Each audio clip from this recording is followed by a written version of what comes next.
बिस्मिल्लाहिर्रहमानिर्रहीम। इय्याका नअबुदु व इय्याका नस्तईन। अल्लाह तेरी इबादत करते हैं, तेरे से ही मदद मांगते हैं। मेरे चक झुमरा के अजीम शहरियों,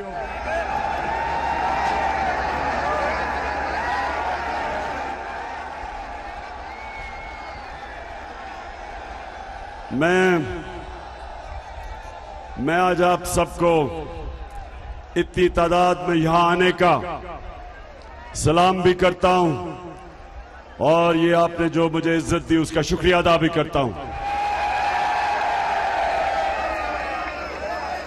नौजवान अली अफजल, इंशाअल्लाह इतवार को 17 तारीख को मैं अभी से ही आपको मुबारक दे रहा हूं कि इंशाअल्लाह ये मैच जीत जाएंगे।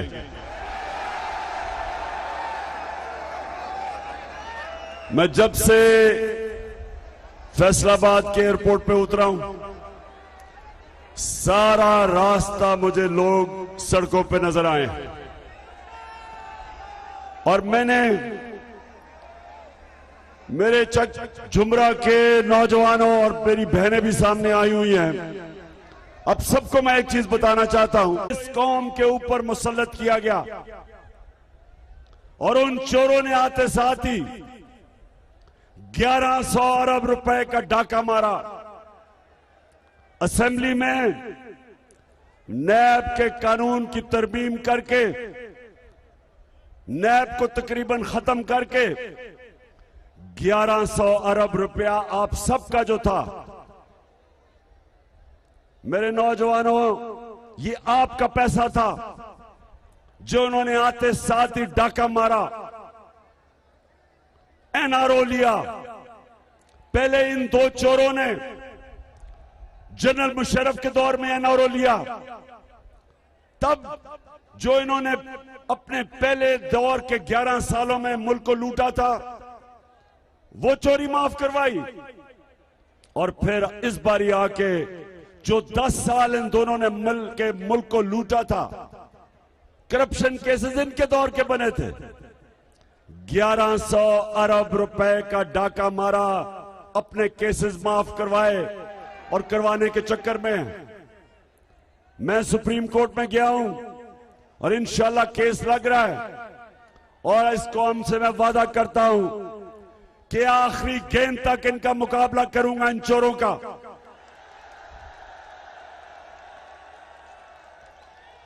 किसी सूरत आपका 1100 अरब रुपया मैं इनको हजम नहीं करने दूंगा। तो आपने सबने मेरे साथ खड़े होना है। आप सब मेरी टीम है, आप सब मेरी टीम है। कैप्टन मैं आपका और मुकाबला करना इस कैप्टन को आता है।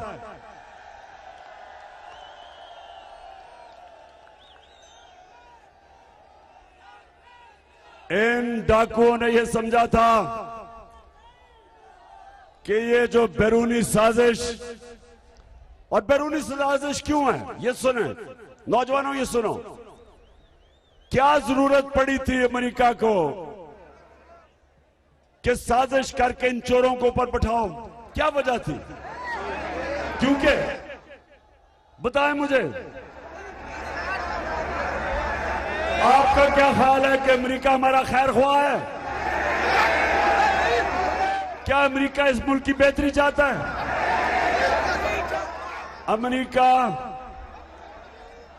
अमेरिका चाहता है कि पाकिस्तान के ऊपर ऐसे हुक्मरान बैठे हों जो वो हुक्म करे ये उनके ताबेदार बने, हर चीज उनके घुटनों पे बैठ के माने। वो अगर हुक्म करे कि जनाब हमारी जंग में शिरकत करो, तो एक टेलीफोन कॉल के ऊपर उस वक्त का सरबरा घुटने टेक गया और अमेरिका की जंग में हमें लेके गया। तो जानते हो पाकिस्तान ने कितनी कुर्बानी दी उस जंग में? जानते हो? कौन जानता है आप में से? 80,000 पाकिस्तानी मारे गए, 80,000। और आज भी हमारे फौजी जवान कुर्बानियां दे रहे हैं बॉर्डर के ऊपर, बलूचिस्तान के बॉर्डर और अफगानिस्तान का जो बॉर्डर पख्तूनख्वा के साथ, आज भी कुर्बानी दे रहे हैं उस जंग की वजह से। जो एक धमकी मिली हमारे सरबराह को और उस जंग में शिरकत कर गया, और उसके बाद जब ये दोनों आए तो कौम ने समझा कि ये तो जमहूरी लीडर हैं, ये तो आके अपने लोगों की मफादात की हिफाजत करेंगे। वो तो मिलिट्री डिक्टेटर था। लेकिन जब ये दो आए तो अमेरिका ने, जानते हैं कितने ज्यादा ड्रोन अटैक किए पाकिस्तान पे? जानते हो? 400 दफा उन्होंने आके इस मुल्क पे बमबारी की। हमारे कबायली इलाके में कितने हजारों लोग मारे गए, औरतें बच्चे उसमें। मदद भी उनकी कर रहे हैं, बमबारी भी हमारे ऊपर। हम कतई किसी से दुश्मनी नहीं करना चाहते, ना अमेरिका ना किसी से, सबसे अच्छे ताल्लुकात रखना चाहते हैं, लेकिन हम किसी की गुलामी नहीं करना चाहते। खुदा के काबे से सब बुत उठवाए जाएंगे, हम रहले सफा मरदूदे हरम मसनद पे बिठाए जाएंगे, सब ताज उछाले जाएंगे, सब तख्त गिराए जाएंगे, हम देखेंगे। बिल्कुल हम देखेंगे, ये कौम देखेगी। 17 तारीख को देखेंगे इंशाअल्लाह, ये देखेंगे।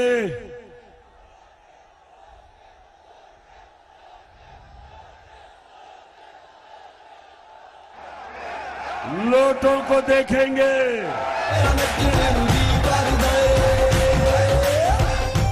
लोटों को बल्लों से फेंटा लगते देखेंगे।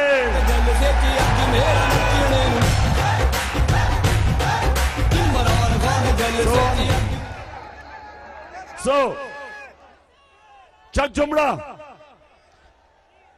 अमेरिका इसलिए इन चोरों को लेके आया कि ये जो मर्जी चाहें पाकिस्तान को टिश्यू पेपर की तरह इस्तेमाल होने देंगे। और उनको ये पता था कि इमरान खान किसी सूरत अपनी कौम को किसी की गुलामी नहीं करने देगा।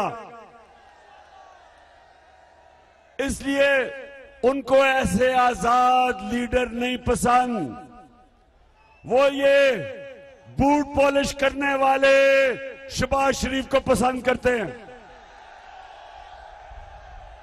शहबाज, अब जरा शहबाज शरीफ ये सुने जरा, ये जो एक मिनट, ओहो, अब जरा आराम से सुनना कि ये आपका प्राइम मिनिस्टर जब पैसे मांगने गया सऊदी अरेबिया, यूएई और तुर्की, जरा सुने ये। मैं सऊदी अरब से होके आया हूँ, मैं यूएई के होके, अभी मैं तुर्की होके आया हूँ, और मैंने उन भाइयों को कहा कि आप हमारे बड़े अजीम भाई हैं, हमेशा आपने हमारी मदद की।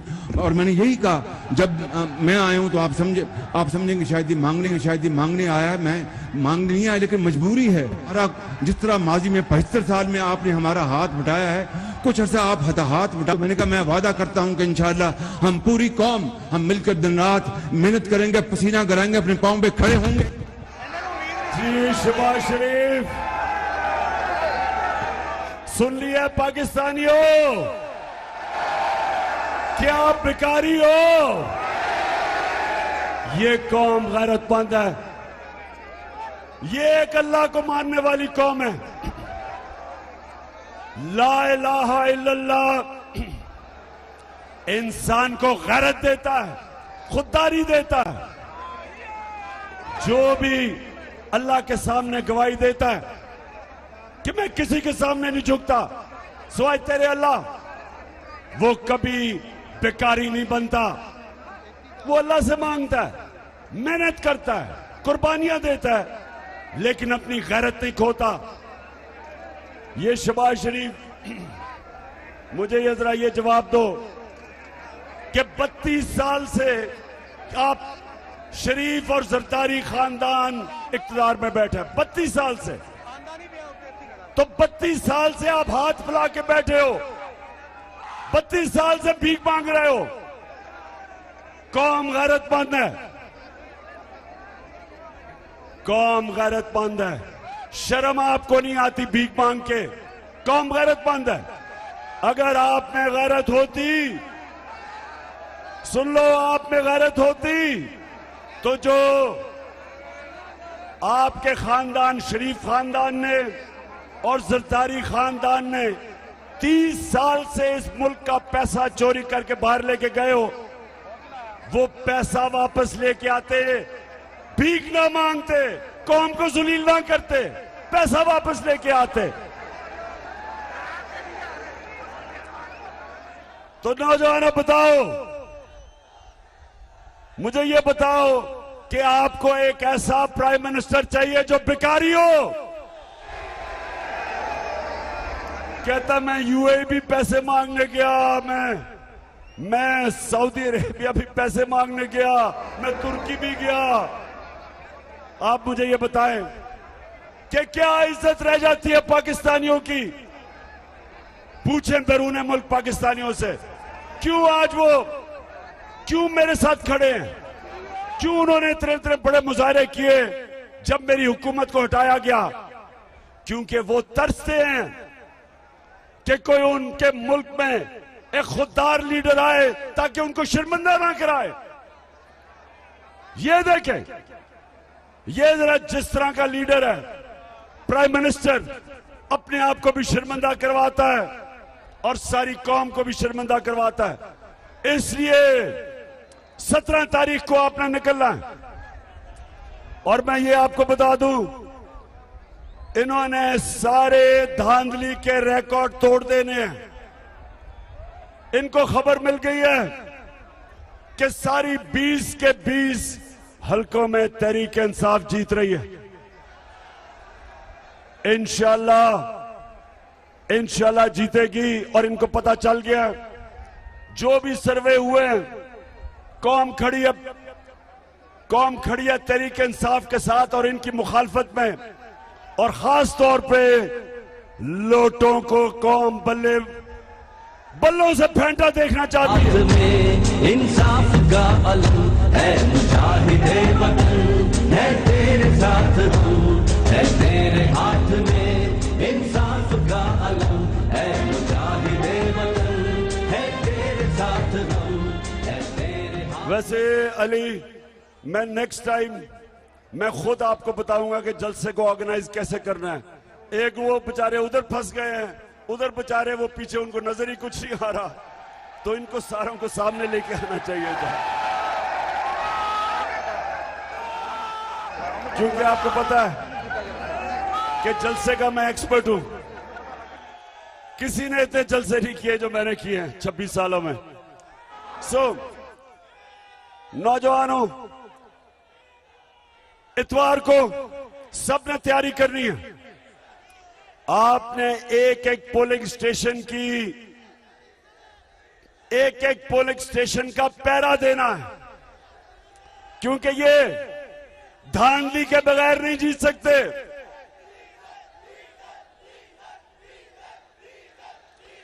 हाँ, मैंने ये कहना था कि शहबाज शरीफ, ये बड़ा राहत आपने लोगों पे एहसान किया। पहले डीजल की कीमत 130 रुपए बढ़ा दी। सॉरी, मैं माफी चाहता हूं। फजलुर रहमान की कीमत बढ़ा दी पहले 130 रुपए। और उसके बाद 35 रुपए नीचे ले आए। बड़ा आपने एहसान किया लोगों पे। जब हम गए थे, आज इंटरनेशनली तेल की कीमत कम है। आज जब हम गए थे वो ज्यादा थी, आज उससे कम हो चुकी है। और मैं इनसे सवाल पूछता हूं कि कैसे हो गया कि आपने तेल की कीमत नीचे नहीं लेके आए। आपको भी आज पेट्रोल की कीमत 150 रुपए लीटर पे आना चाहिए और फजल रहमान की 144 रुपए लीटर लानी चाहिए आपको, क्योंकि तेल की कीमत तो कम हो गई है। तो क्या जवाब है? और जवाब यह है कि IMF का हुक्म है। हमने 2.5 साल IMF के साथ गुजारा किया है। उन्होंने हमारे पे भी जोर लगाया कि कीमतें ऊपर करो।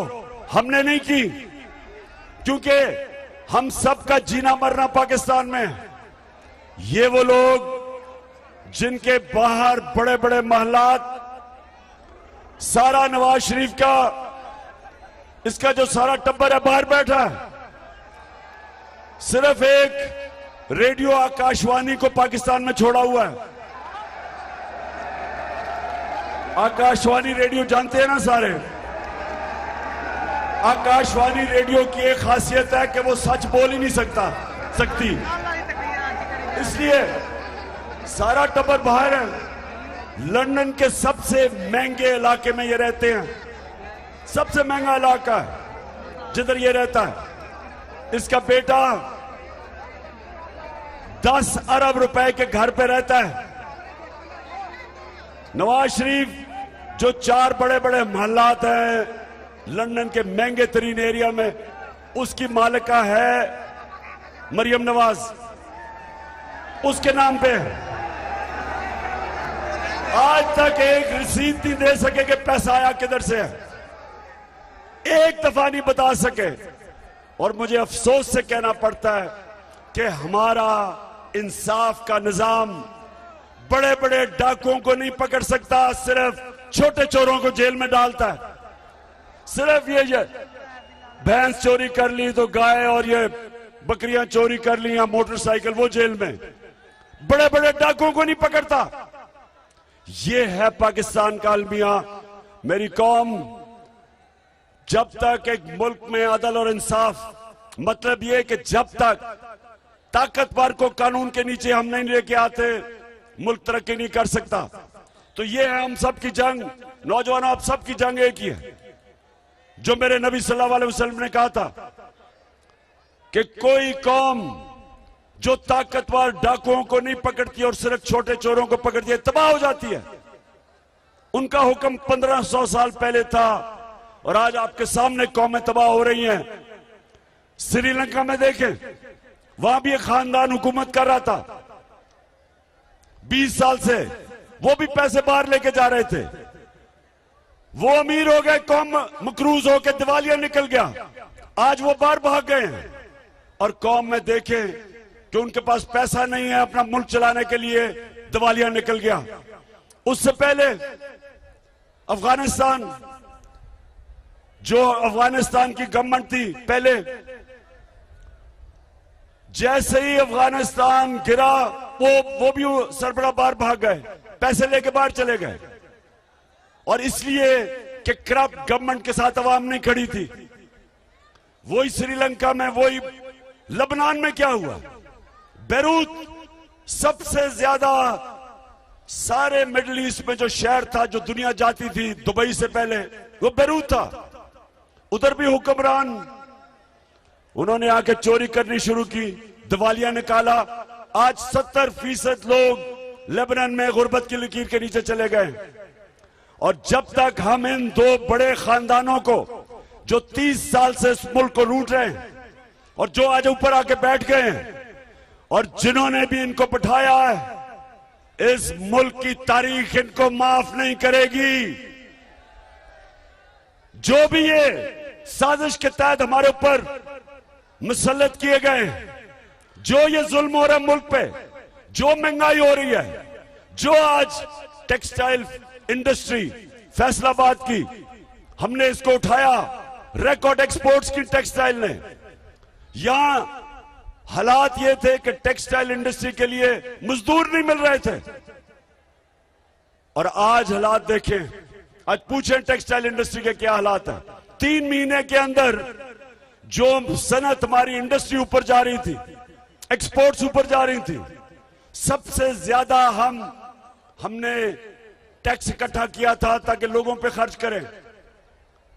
हमने हेल्थ कार्ड दिया, पहली दफा पाकिस्तान की तारीख में हर खानदान को पंजाब में, पख्तूनख्वा में हेल्थ इंश्योरेंस 10 लाख रुपए की, कि किसी भी अस्पताल में जाके इलाज करवा सकते थे। इसके बावजूद कि हम IMF के प्रोग्राम में थे, हमने हेल्थ कार्ड लिया, हमने पनाहगाहें बनाई, हमने एहसास प्रोग्राम जो दुनिया ने माना कि फलाई रियासत की तरफ पाकिस्तान को लेके जा रहा था। और उसके अलावा हमने कर्जे गरीब नीचे 20 लाख खानदानों को, किसानों के लिए सूद के बगैर कर्जे, घर बनाने के लिए सूद के बगैर कर्जे, कारोबार के लिए। ये पहली दफा पाकिस्तान में हो रहा था जब इन्होंने साजिश करके हमारी हुकूमत गिराई। आज महंगाई आसमानों पे।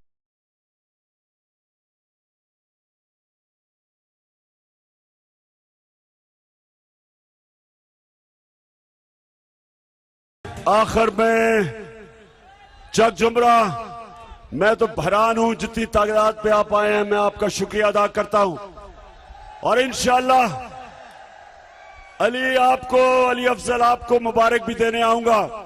लेकिन ये याद रखें, खेलों की ग्राउंडों में मैंने एक चीज सीखी थी, जब तक आखिरी गेंद नहीं हो जाता मैच जीता नहीं जाता। आपने आखिरी गेंद तक मुकाबला करना है, और इंशाअल्लाह मिलके हम यहां जश्न बनाएंगे जब हमजा कुकड़ी